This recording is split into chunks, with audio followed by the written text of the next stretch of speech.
nosa lingua e diante do descenso no seu uso, manifesto que a día de hoxe o uso no futuro do noso idioma non está asegurado.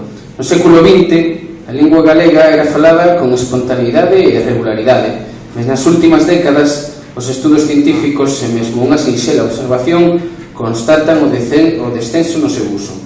Apelo a todas as ciudadanías de Galicia, as que viven e as que residen fora, porque a presencia do galego, a súa extensión, a súa normalización dependen da vontade do corpo social e das actitudes positivas e activas ao seu favor.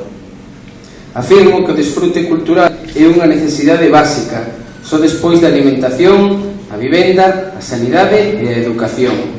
Asumo a aseveración do filósofo Eduardo Lourenço, segundo a cal a cultura non é un fin en si mesmo e por iso defendemos unha cultura vocacionada para a felicidade.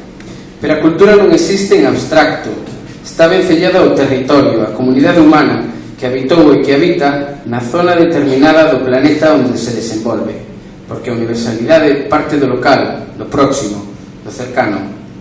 O galego non é un obstáculo para comunicar con público consciente e amplo. Por iso queremos reforzar os medios de comunicación en galego coa creación efectiva dun espacio galego de comunicación como plataforma de defensa da identidade común. Un espazo que promova novas fórmulas de presenza da lingua e culturas galegas en Europa e no mundo, antes de nada en Galiza, por suposto. O galego necesita vitaminas.